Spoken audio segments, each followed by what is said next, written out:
Alam ko at mga kapatid, no, kasi ilang beses na natin 'tong ibinidyo dahil hindi tayo kilala at, puwede ko sabihin na laos tayo, hindi naman kanabisan yung katotohanan 'no, laos kasi tayo.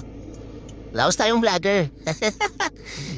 Ngayon, I encourage everyone na kapag nakakita kayo ng mga ganitong pagkakataon o yung mga ganitong sitwasyon na posibleng ikapahamak ng ating mga kababayan, ng ating mga kasamang motorista, of course, posibleng ikatanggal ng ating mga kuryente na medyo ilang araw. Yan, kuryente, internet, of course, kasi apektado itong mga to. Eh, kung nakikita nyo mga kapatid itong puno na yan ha? So, maliwanag naman no, sa ating paningin na itong puno na to ay malamang ay patay na. Ayan, so i-zoom lang natin ng konti. Ayan. Ito yung puno mga kapatid na siguro 2 months na natin kino-content no na binivideo para mapansin. Para hindi na pagmulan man ng anumang aksidente dito sa daan no, malaki ang posibilidad na may madadaanan na yan na nakikita nyo. It is a national highway so madaming dumadaan dito mga sasakyan, mga tao. So daanan talaga. So wag lang sana dumating sa point na yan na bumagsak ito. Ang laki kasi nito eh. Yan yung pinakapuno mga kapatid na hindi ko na nilapitan masyado pero yan yung puno. Ayan, malaki siya. Ayan, so kung magkataon mga kapatid na tong ginamit kong sasakyan ngayon ay madaganan, most likely mawawasak tong bubong. So kung mawawasak yung bubong, malaki din posibilidad of course na talaga namang masasaktan tong mga pasahero.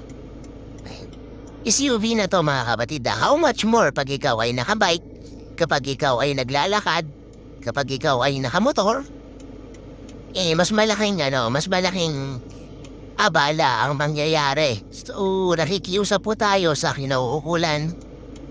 Again, paulit-ulit tayo makikiusap no na naway putulin na. Naway putulin na tong kahoy na to.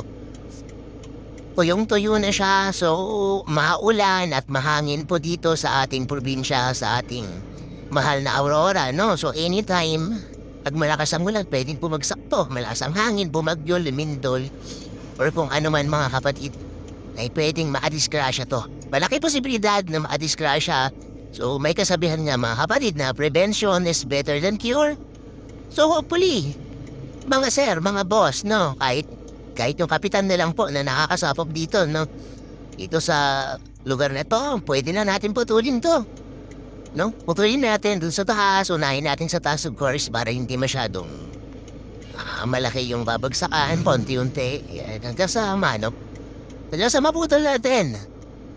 Kasi, wag lang sanang dumating yung puntong may mabagsakan tsaka natin putulin. Or worse, may hospital, hindi natin masabi. Kasi napakalaki, napakahaba ng kahoy na to. Uncontrollable ang mangyayari mga kapatid pag ito ay bumagsak. So, I shout out sa mga motorista if we see things na ganito, no? I-video natin, i-post natin. Kasi mga kapatid, nakakasama ng loob na nakikita na natin na posibleng may madisgrasya sa isang lugar.